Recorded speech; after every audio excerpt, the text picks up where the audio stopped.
어렵고 힘든 곳에 숨겨놓은 보물들이란 제목으로 하나님 말씀 증거하도록 하겠습니다. 이제 14장부터가 분배인데 14, 15장이 유다 지파 분배, 그다음에 16, 17장이 에브라임 지파 분배, 그다음에 18, 19장이 기타 등등. 그래서 메시지가 뭐죠? 유다가 중요하고 에브라임이 중요하다, 그런 얘기죠. 나중에 이게 남쪽 유다와 북쪽 이스라엘, 이스라엘을 에브라임이라 불렀잖아요. 그렇게 양대 세력이 팽팽하게 대립하게 되는 어떤 전조를 보여주고 있다라는 것입니다. 14장에서는 에피소드가 그냥 딱 한 사람입니다. 이제 갈렙의 충성. 그래서 갈렙이 헤브론, 기랏 아르바라는 곳에 점령했다. 이게 되게 중요한 장소거든요. 다윗이 나중에 첫 번째 수도로 삼았던 데가 헤브론이잖아요. 헤브론 산지. 이 산지를 내게 주소사고 점령했던 사건이고, 그 다음에 이제 오늘 나머지 유다 지파의 경계들 쭉 나와 있습니다. 먼저 1절부터 12절까지인데 이 내용이 이렇게 경계를 주는 이유가 뭘까요? 이렇게 바운더리를 주는 이유가 무엇입니까? 하나님께서 약속을 성취하셨다, 그런 거죠. 요즘엔 별로 그런 거 없는데 옛날에 제가 강남에 살 때는 뭐 이렇게 모델하우스 이런 게 맨날 있었는데 공터가 컸거든요. 모델하우스 지어놓으면 사람들이 많이 와가지고 자기가 살 집을 이렇게 봐요. 보고 난 다음에 이제 입주한다 그러죠. 입주했을 때 막 기뻐하는 거죠. 와, 이거 모델하우스 모양을 알고 있는데 실제로 이루어졌구나. 1절부터 12절까지가 그거예요. 하나님께서 이렇게 그 약속이라는 모델하우스를 줬는데 이제 실제로 입주했다라고 하는 이 바운더리들. 그러니까 사실은 우리는 뭐 우리 땅이 아니니까 별 재미가 없어 보이지만 이게 진짜 이거 얻었던 사람들은 뭐 엄청난 감동이겠죠. 우리에게는 또 뭐겠어요. 이게 뭐 집 땅만의 문제가 아니고 우리가 이렇게 변화시켜야 될 영역들, 약속을 갖고 있었는데 실제로 변화된 모습을 바라봤을 때 기뻐하는 모습들, 뭐 이런 걸 볼 수 있다는 것입니다. 사실 여기 있는 지명들 다 모르는 지명들 많아요. 지금 어딘지 잘 모르는 것들도 한 반쯤 돼요. 근데 이거 경계를 되게 보면은 지도 하나 보면 다 알잖아요. 이걸 근거로 해서 지도를 그린 거예요. 그래서 남쪽이 경계가 어디고 북쪽이 어디고 서쪽, 동쪽이 어딘가. 뭐 이런 대충 보면 남쪽은 어디겠어요? 남쪽 그 밑에 사막을 네게브라 그러잖아요. 네게브까지 밑에는 못 사니까. 그러니까 유다 지파가 네게브까지가 남쪽이겠고, 동쪽은 어디겠어요? 염해. 저는 염해라고 부르는 게 좋다고 생각해요. 성경에 사해라고 표현한 적이 한 번도 없어요. 우리는 죽을 사자를 쓰는데 그렇게 표현 안 해요. 우리가 생각하니까 죽은 바다지. 그 무슨 의미가 있는 것 같아요. 지금도 거기가 굉장히 뭐 중요한 가치가 있다 그러잖아요. 소금의 바다, 염해라고 하지. 그걸 사해라고 말하는 건 우리가 사해라 그러지 성경은 사해라 그런 적이 없다. 항상 염해예요, 염해. 그래서 염해라고 불렀으면 좋겠어요. 저도 버릇이 돼가지고 자꾸만 사해라고 나오는데 하여튼 그 취지는 성경은 염해예요, 염해. 요단강 그 옆에 있는 데까지 꽤 동쪽이고, 서쪽은 원래 어디냐면 대해라 그래서 대서양까지 굉장히 넓은 지역이에요. 근데 블레셋이 밑에 차지하고 있고, 북쪽은 어디냐면 대충 예루살렘까지예요. 예루살렘 근처 언저리에 있는 여러 도시들. 이때는 여러분 기억나시죠? 남방에 5 연합한 왕 물리쳤던 거 기억나시죠? 10장에서. 근데 남방의 왕 중에 대표적인 게 예루살렘 왕 아도니세덱, 이런 거 들어봤죠? 이겼습니다. 이겼지만 점령을 못했어요. 예루살렘이 여부수족이 살고 있었는데 언제 점령을 하느냐면 다윗 때 가서야 점령을 하는 거예요. 그러니까 이스라엘에 크게 보면 3가지 중요한 도시가 유다에 중요한 3가지 도시가 있거든요. 이거 외워놔야 돼요. 제일 중요한 게 이제 뭐 예루살렘이 순서대로 보면 헤브론, 그러니까 기랏 아르바라고 하는 거예요. 옛날에 기랏이란 건 성읍이라는 뜻이고, 아르바의 성읍이에요.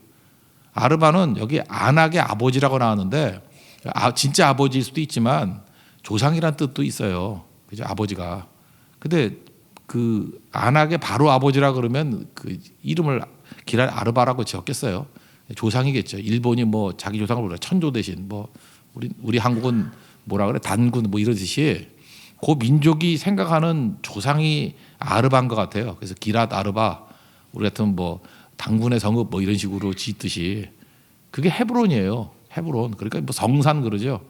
우리도 백두산을 굉장히 가치 있게 여기지만 만주족들도 백두산을 굉장히 가치 있게 여기잖아요. 그래서 중국이 백두산 포기 못하는 거예요. 옛날 청나라 때. 청나라의 뿌리가 백두산이라고 생각하다가 걔네들도. 그러니까 백두산이 중요한 거죠. 그런 식으로 높은 산지에는 뭐 영험하다 뭐 이런 게 있잖아요. 그래서 헤브론이 기랏 아르바, 그래서 그 안악 자손의 뿌리라고 생각했다고 거기를. 기랏 아르바. 그걸 이제 이름 뺏어가지고 나중에 헤브론이라고 바꾼 거죠.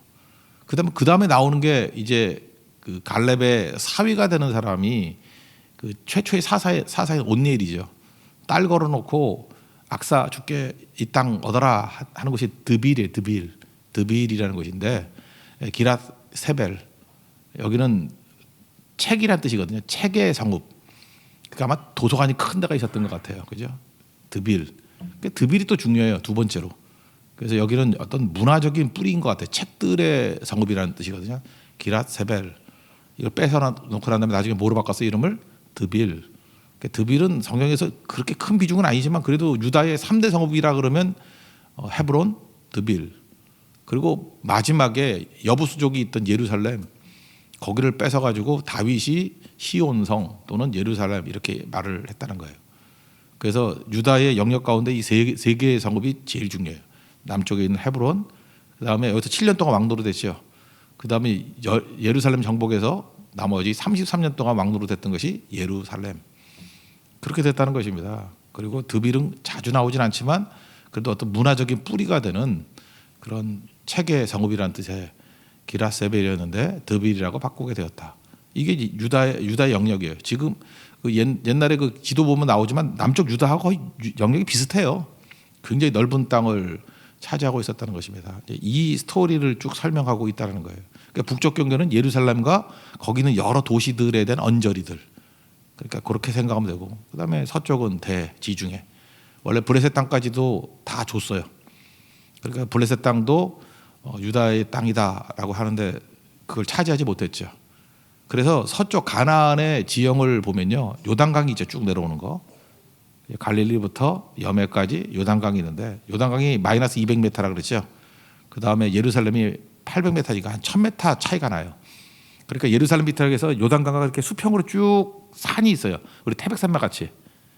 그죠? 거기를 산지라 그래요. 산지. 쭉 내려오면 산지. 그 다음에 산지 옆에 평지가 있을 게 산이 내려오면 또 이렇게 평지가 있을 거 아니에요. 우리나라 같으면 뭐 대관령 넘어보면 내려다 보면 뭐 원주나 이런 데 가보면 또 평평하잖아요. 거기. 거기를 평지라 그래요. 이 평지를 이건 히브리어로 알아둡니다. 쉐펠라라 그러거든요. 이 평지가 되게 중요해요. 평지에서는 주로 블레셋과 맨날 전쟁하는 데예요. 그래서 평지 쪽으로 갔다 그러면 뭐 전쟁이에요. 전쟁. 블레셋과 맨날 치고받고 싸우는데 여기가. 그죠? 평지. 그 다음에 옆쪽이 해안이라 그래요. 뭐 당연히 나오겠죠. 해안인데 남쪽은 블레셋이 차지하고 있으니까 5가지 성, 그죠? 가아사에라 그랬죠. 아가에라 그랬죠. 가사, 에스글론, 에스돗, 가드, 에글론 이렇게 5개 성. 그리고 북쪽이 해안이라 그래서 거기에 뭐 아셀지파라든지 뭐 이런 사람이 살고 있었어요. 이게 북쪽 이스라엘의 지형이에요. 다시 정리하면 꼭대기가 옆에가 뭐라고요? 요단 옆에가 산지, 옆에 쪽에 있는 평지를 쉐펠라. 이건 외워두는 게 좋아요.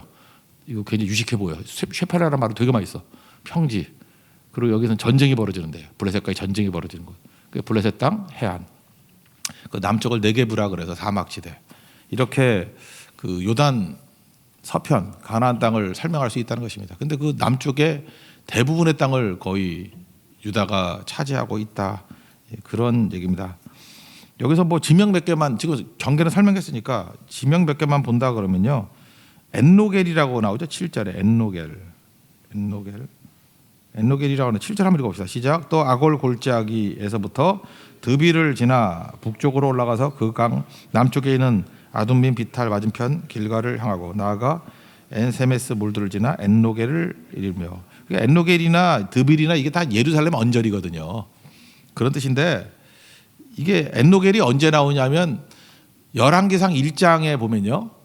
열왕기상 1장에 보면은 거기 아도니아하고 솔로몬하고 서로 다투는 게 나오죠. 서로 다윗이 뭐 늙어서 뭐 몸이 따뜻하지 못해서 뭐 여자 데려다가 이렇게 재우고 뭐 이런 거 나오잖아요. 근데 그게 중요한 게 아니고 다윗이 늙었다는 거예요. 그래서 서로 왕 되려고 아도니아가 왕자들 다 모아놔서 반역을 하려고 그랬던 장소가 있죠. 그게 엔노겔이에요. 열왕기상 1장 9절 보니까 아도니아가 에느로겔 근방 소엘렛 바위 곁에서 여기서 뭐 왕자들 다 초청했다 이런 얘기가 나와요. 그러니까 엔노겔 여기는 예루살렘 근처다라고 하는 것들을 알 수 있죠. 그다음에 뭐 흰놈의 골짜기 예루살렘의 골짜기니까 뭐 다 알겠죠 이런 건. 8절 한번 볼까요? 또 흰놈의 아들의 골짜기로 올라가서 여부스 곧 예루살렘 남쪽 어깨에 이르며 또 흰놈의 골짜기 앞 서쪽에 있는 산꼭대기에 올라가나니 이것은 르바임 골짜기 북쪽 끝이며. 그러니까 흰놈의 골짜기 그러는 순간에 우리는 뭘 알죠? 거기 예루살렘이야 이렇게 아는 거예요. 이런 몇 가지 지명들을 알아두면 북쪽은 예루살렘이 경계였구나 이런 걸 알 수 있다는 것입니다. 서쪽 경계는 지중해, 여기 지중해라 안 하고 그때 대해라 그래서 대해. 12절 한번 보세요.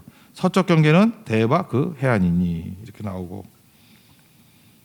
그 다음에 뭐 예를 들어 9절 같은데 바알라 곧 기앗 여아림 그러죠. 기앗 여아림 자주 나오는데 기앗 여아림은 이거 해석이 뭐예요? 기앗이 뭐예요? 성읍이라니까 성읍. 그러니까 여아림이라는 사람의 성읍 이런 뜻이라고요. 그 기앗 뭐뭐뭐 이렇게 나오면은 이게 무슨 성읍이다 뭐 이런 거고. 베세메스 있죠. 그 언약궤가 블레셋에 가져갔다가 베세메스에서 뭐 이렇게 올라가잖아요. 뭐 소 잡아가지고 하는 거. 그러니까 베세메스는 어디 있겠어요? 평지에 있어요. 쉐펠라. 전쟁 벌어지는데요. 그러니까 베세메스 그런 동안에 아 이게 최전선 지대구나. 뭐 이 정도로 알 수 있다라는 것입니다. 이거 다 기억하면 좀 목회 못해요. 그러니까 잊어버려도 괜찮아요. 그래 또 설명하지. 예. 그러니까 이 정도 아웃라인은 잡아두는 게 중요하다고 생각합니다. 그럼 다시 12절까지의 메시지. 하나님께서 이렇게 경계를 왜 주셨어요? 이게 약속에 대한 성취 또는 이 안에서 내가 너를 보호해 주겠다라고 하는 주의 약속이 있다는 것입니다. 그래서 하나님 약속에는 바운더리가 있어요. 너에게 그러니까 세상 다 내게 준 게 아니에요. 그래서 내게 주신 은혜가 있잖아요. 은혜의 바운더리가 있고요. 사명의 바운더리가 있고. 그래서 여러분 죽을 때까지 뭐 다 해야 되는 거 아니에요. 그 경계선 안에. 그러니까 유다는 유다의 바운더리 안에서 살라는 거예요. 그 안에서 뜻을 이루면서. 딴 데 신경 쓰지 말고. 탐욕이 뭐예요? 하나님 주시지 않은 거에 대해서 욕심 부리는 걸 탐욕이라고 그러잖아요. 하나님 주신 건 다 좋은 거예요. 하나님이 내게 주신 것들 심지어 고난까지도 좋은 거예요. 하나님 주신 거라 그러면 그죠? 오케이 하면서 받아들이고 누리십시오. 그럼 가장 위대한 인생을 살 수 있다라는 것입니다. 이게 12절까지 메시지고 그다음 13절 19절까지는 재미있죠. 이건 에피소드가 나오는 거니까. 사실 뭐 아는 얘기 헤브론 점령하는 거와 드빌 점령하는 얘기를 다시 한번 또 설명하고 있습니다. 헤브론의 원래 이름이 뭐예요? 기랏 아르바. 아르바가 뭐라 그랬어요? 아낙 자손의 그 조상쯤 되는 사람 이름이랄까요? 그러니까 성산이 성산. 이게 헤브론. 그러니까 뭐 우리나라 당군, 일본 같은 뭐라고 천조 대신 뭐 이런 식으로 그 민족의 뿌리가 좀 되는 거. 그래서 얼마나 찬송이면 이 산지를 내게 주소서. 왜냐하면 얘네 생명 걸고 지킬 거 아니에요. 근데 아르바는 누구냐 하면은 아르바는 아낙의 아버지래요. 그러니까 아낙 자손의 조상. 원래 이스라엘이 쫄아가지고 못 갔던 데가 어디예요? 아낙 자손 때문에 못 갔잖아요. 그러니까 헤브론이 얼마나 상징적인 의미가 있는 건지 아시겠죠? 엄청난 의미가 있는 거죠. 13, 14절 한번 보겠습니다. 시작. 여호와께서 여호수아에게 명령하신 대로 여호수아가 기랏 아르바 곧 헤브론을 유다 자손 중에서 분깃으로 여분의 아들 갈렙에게 주었으니 아르바는 아낙의 아버지였더라. 갈렙이 거기서 아낙의 수생 그 세 아들 곧 세세와 아이만과 달메를 쫓아내었고 이거죠. 그러니까 이게 대단한 거죠. 이게 이 헤브론을 점령한다는 게 사실은 그게 무주공산 준 게 아니잖아요. 이미 엄청난 그런 대적이 있는 곳인데 그걸 달라. 그러니까 이게 무슨 뜻이죠? 싸워서 얻는 거예요.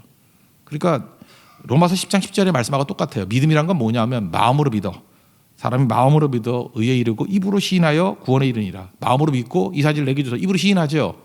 그리고 실제로 가서 싸워서 얻잖아요. 그러니까 하나님 앞에서 이걸 달라 그럴 때 뭐냐면 가능성을 달라, 기회를 달라, 뭐죠? 하나님 약속을 달라는 거죠. 약속대로 순종하면 꼭 우리 거예요. 근데 재밌잖아요. 이게 제일 어려운 땅이 사실은 중심이가 되잖아요. 헤브론도 어려운 땅이었고 예루살렘도 어려운 땅이었어요. 점령하니까 중심이 되잖아요. 그러니까 여러분 가장 좋은 건 어디에 있어요? 위험한 곳에 있어요. 가장 중요한 건 어디 있어요? 어려운 곳에 있다니까.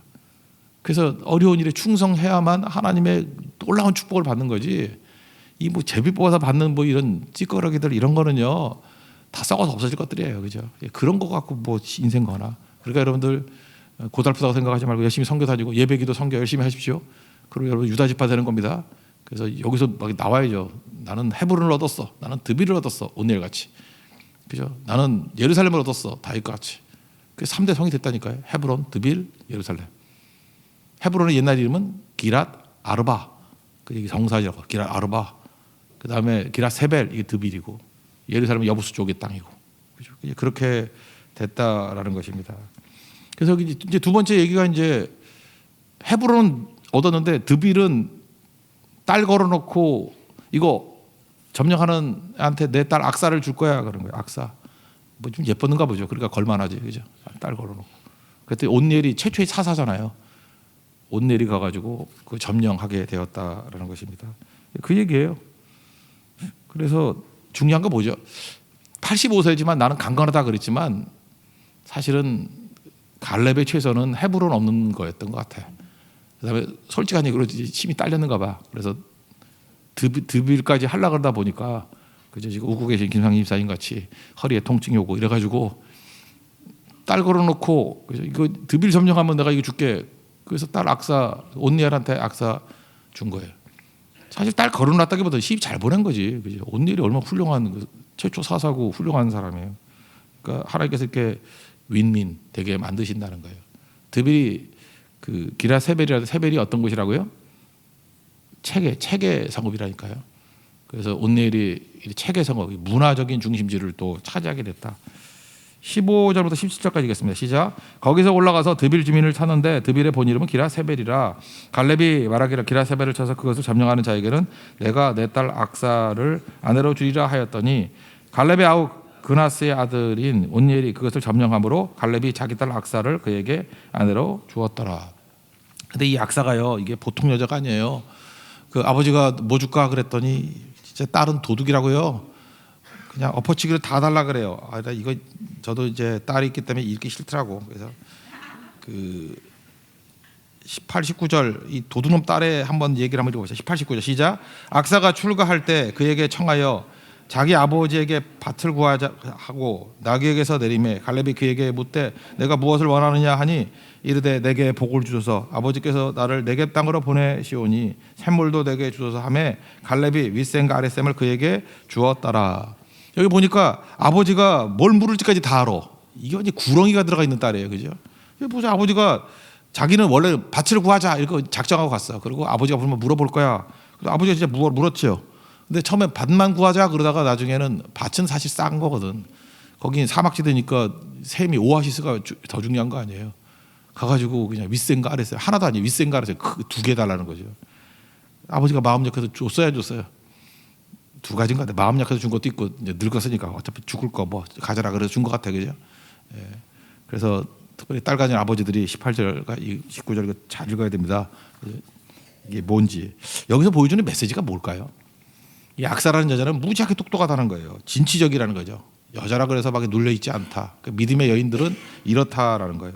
여기서 알 수 있는 게 뭐냐면 지혜로운 여자라는 것을 강조하는 것 같아요. 그러니까 남자들에게 자모 같은 데 보면 복 중에 복이 뭐예요? 지혜로운 아내를 얻는 것. 그러니까 많은 사람들이 바보같이 뭐 얼굴이 예쁘고 이런 거 따지는데 아니에요. 지혜를 얘기해요. 여자는 지혜예요. 지혜 있는 여자를 얻어야 된다. 그리고 여자를 얻으면 다 얻는다 그러는 거죠. 여기 재밌는 게 아버지한테 청한다 그러는데 이 청한다는 단어가 그리 좋은 단어가 아니에요. 이거 나쁜 때 쓰는 단어거든요. 이게 유혹하다 꿰다 그럴 때 쓰는 단어예요. 유혹하고 꿰다 이런 거 할 때. 이런 단어를 썼다고. 그러니까 좋게 생각합시다. 굉장히 지혜가 좋아가지고 아버지가 줄 수밖에 없도록 유도했다. 뭐 이렇게. 그러니까 보통 아내가 아니죠. 이런 아내 얻는 축복이 임하기를 원합니다. 그래서 여자 하나 얻으면 다 얻었다. 그게 메시지예요. 그래서 생각보다 이 악사라는 이름을 또 서양 애들은 많이 짓는다 그러는데 우리는 악사가 좀 이상하잖아, 그죠? 악기 연주하는 사람 같아서 그렇다는 거예요. 찬송가도 있잖아요. 여호수아 본받아 힘써 일하세요. 여기서 보면 다 힘써 얻은 거죠. 그래서 득이 얻게 된 스토리를 쭉 설명해주고 있어요. 이제 유다의 3대 성읍 가운데 2개가 해결됐죠. 헤브론이 어떻게 얻었는지, 드빌이 어떻게 얻었는지. 이제 하나 남은 게 뭐예요? 예루살렘. 이제 뒤에 가면 나오죠. 다윗이 왕이 돼서 예루살렘을 점령하고 이스라엘의 수도로 삼는 얘기가 나옵니다. 그러니까 하나님 앞에서 여기서 중요한 건 뭐예요? 혼자서 뛰는 게 아니라는 거죠. 헤브론은 갈렙을 통해서, 드빌은 온니엘을 통해서 하나님께서 이렇게 나 말고도 다른 사람을 통해서 많은 일들 하실 수 있다. 그래서 교회는 혼자 하는 게 아니에요. 장로들이 하는 거예요. 교인들이 하는 거예요. 그다음 마지막 세 번째 파트가 이제 쭉 굉장히 긴 것 같이 보이지만 뭐 간단한 거예요. 성읍 이름이에요. 성읍 115개인데 또 이걸 또 그러니까 교회는요 성격 이상한 사람들 되게 많이 오거든요. 다 상처 있고 정말 이게 사회에서 볼 수 없는 특이한 사람들이 교회에 훨씬 많아요. 그죠? 특이한 사람들이. 왜냐하면 어디 갈 데가 없으니까 교회로 많이 마지막에 오잖아요. 그죠? 위로해주고 교회는 또 세워주고 하니까 그거 좋습니다. 그게 옳은 거예요. 근데 이것도 또 나는 그 상상이 안 가. 그냥 115개라 그러면 믿으면 될 건데 이걸 또 세워보는 사람이 있어요. 세보면 122개예요. 그래서 이게 성경에 틀렸다거나 막 이러는데 그게 아니고요. 설명을 해드릴게요. 이게 앞부분에 나오는 거 여기 남쪽 경계에 있는 성읍이 얘네들 말로는 29이라고 그랬는데 여기 32절 보세요. 르바요과 실힘과 아인과 림몬이 발음도 힘들어. 내가 처음 읽는 것 같아요. 그때마다 모두 29 성읍과 그 마을들이었다. 그런데 29이라고 써놓고 세어 보면 36개예요. 7개가 더 많아. 왜 그랬을까요? 이게 중요한 건데 나중에 이 명단들이 뭐냐 하면 땅들 문제인데 지금 우리는 우리 땅이 아니니까 대충 하면 되지만 얘네들이 이걸 보고 살았을 거 아니에요. 그러니까 나중에도 성읍이 더 생길 수도 있겠지. 사람이 생기니까. 그러면 그걸 정확히 해줘야 될 거 아니에요. 어디가 경계를 정확히 해줘야 될 거 아니에요. 하다못해 옆에 있는 붙어 있으면은 뭐 그 측량할 때 어느 땅이 뭐다 그래서 막 다툼도 벌어지고 그러잖아요. 그래서 그걸 명확히 해주려고 후대에 사람들이 29이라 써놓고 나중에 생긴 도시들을 넣었을 거다 이렇게 추정을 많이 하더라고요. 근데 이게 29이면 어떻고 36개 우리 읽지도 않는 거 그죠? 어딘지도 모르는 거. 근데 그렇다고요. 그러니까 이걸 알아두라고요. 그래서 총 믿으세요. 오늘 새벽이니까 저뿐만 아니라 굉장히 많이 밥 먹고 할 일 없는 사람들 밥 먹고 연구하는 사람들이 다 세웠어요. 115개인데 실제로는 122개예요. 써있기는 115개 다 더하면 여기 있는 거 다 더하면 115개예요. 115개로 외워도 돼요. 나중에 후대에 뭐 새로 생긴 도시들 넣은 것 같으니까. 여기 앞부분 남쪽에만 나오는 얘기들이야. 남쪽에만. 그러니까 남쪽의 경계가 좀 애매했던 것 같아요. 남쪽에만 들어갔던 얘기들. 중요한 거 몇 가지만 본다 그러면 예를 들어서 33절 같은 거 아까 얘기했죠. 평지에는 에스다올과 소라바 아스나와 이런 게 나오죠. 평지가 뭐라 그랬어요? 산지가 있고 내려왔을 때 쉐펠라. 평지에서는 어떤 일이 많이 벌어져요? 전쟁이 벌어진다. 되게 똑똑하네. 그리고 우리 교회니까 하나 더 설명해 줄게요. 아둘람이라는 데가 있잖아요. 아둘람. 이게 평지에 있는 데인데 아둘람 35절 보세요. 시작. 야르묵과 아둘람과 소고와 아사가. 아둘람이 여기잖아요. 아둘람이 우리 교회도 있잖아요. 그죠? 아둘람이 뭐냐? 아둘람이 처음 나온 것은 창세기 38장에 보면 유다가 집 떠나가지고 뭐 이렇게 애 셋 낳는 거 나오죠. 그죠? 애 셋 낳는 거. 그래서 창세기 38장에 보면 1절에 이렇게 나와요. 그 후에 유다가 자기 형제들로부터 떠나 내려가서 아둘람 사람 히라와 가까이 하니라. 그러니까 아둘람에 가서 히라라는 사람하고 친하게 지냈어요. 거기서 2절 보니까 가나안 사람 수아의 딸과 우리도 최수아가 있는데 여긴 수아는 남자예요. 수아의 딸과 결혼해서 동침해서 아들을 쭉 낳아요. 그죠? 아들을 3명 낳아요. 그래서 뭐 첫놈 듣고 2명 죽고 하니까 뭐 다말이 막내 주시오 그랬더니 안 해가지고 그 시아버지하고 애 낳는 얘기가 나오잖아요. 그게 아둘람이라고. 이거 아둘람. 거기서부터 유다가 바닥 생활했다는 뜻이죠. 그래서 아둘람은 바닥 생활이에요. 바닥에서부터 이제 회개하고 일어났다 그런 거. 바닥에서부터. 이게 되게 중요해. 십자가가 창세기 38장이라고 했잖아요. 나는 죄인인데 그죠? 철저히 깨닫고 돌아오는 그런 과정들. 그게 창세기 38장이에요. 그다음에 사무엘상 22장에 아둘람 한번 또 나오죠. 다윗이 도망 다니다가 최초로 아둘람굴에서 600명의 그 부하들, 거기 처음에 400명, 그죠? 이게 군사들이 모이죠. 아둘람. 사무엘상 22장 1절. 다윗이 그것을 떠나 아둘람굴로 도망하며 그의 형제와 아버지의 온 집이 듣고 그리로 내려가서 그에게 이르렀고 환난당한 모든 자, 빚진 모든 자, 마음이 원통한 자 다 그에게 모였고 그는 우두머리가 되었고 한 400명 가량이 모였더라. 나중에 그 일나 돕고 난 다음에 600명이 되었더라. 이런 거. 그러니까 이게 비슷한 이미지죠. 유다 지파의 뿌리가 유다잖아요. 유다도 아둘람의 바닥부터 시작해서 올라갔고 그 후손이었던 다윗도 바닥부터 올라갔고 아둘람. 그러니까 우리 교회가 카페를 아둘람이라고 짓는 이유는 뭐예요? 이렇게 바닥부터 시작해서 그러니까 책 이름을 쓴다 그러면 아둘람에서 예루살렘까지. 그러니까 가장 바닥에 어려울 때부터 시작해서 영광스러운 예루살렘까지 그런 이미지가 있다라는 거예요. 근데 아둘람이 어디에 있어요? 쉐펠라 평지에 있다고. 그러니까 이건 뭐예요? 경계선, 험한 곳, 사람도 잘 안 가는 곳, 그런 곳에 있다. 뭐 이런 얘기들이죠. 너무 설명을 많이 했네, 그죠? 이게 오늘 지리 시간인데 이제 이해가 되시죠? 그래서 오늘은 은혜라기보다는 머리를 좀 채워가십시오. 깡통에서 머리를 채워가면 이거 굉장히 나중에 나머지 성경 읽을 때 엄청나게 도움이 될 수 있다라는 것입니다. 오늘 전체적인 메시지. 이스라엘에서 제일 중요한 도시, 유다에서 제일 중요한 도시 그러면 헤브론, 그 다음에 뭐 예루살렘, 그리고 또 하나는 드빌이라고. 드빌, 헤브론, 드빌, 예루살렘, 이 3대 성읍이 제일 중요한 건데 이거는 누구도 가지려고 그러지 않았던 험한 곳이었고 어려운 곳이었어요. 근데 헤브론은 갈렙이, 드빌은 그의 사위 온니엘이, 그리고 예루살렘은 그의 후손 다윗이 차지했더니 그것이 중심지가 되었잖아요. 그러니까 가장 중요한 보물은 어디에 있어요? 어려운 곳에 숨겨 놓으셨다. 그러면 우리도 하나님 나에게 보석 같은 그런 은혜를 주십시오. 그럴 때는 어디로 가면 돼요? 편한 곳에는 없어요. 편한 곳에는 여러분보다 눈치 훨씬 빠른 사람이 벌써 다 가서 차지하고 있어. 근데 이건 헌신해야 되고 희생해야 되는 곳이거든요. 아무도 안 갈라 그래. 그러니까 이건 내게만 주신 기회예요. 내게만 주신 은혜예요. 그러니까 내게만 주신 은혜는 어디에 있어요? 고난 속에 있어요. 고난 속에. 십자가 속에 있다고. 좁은 길 속에 있다고.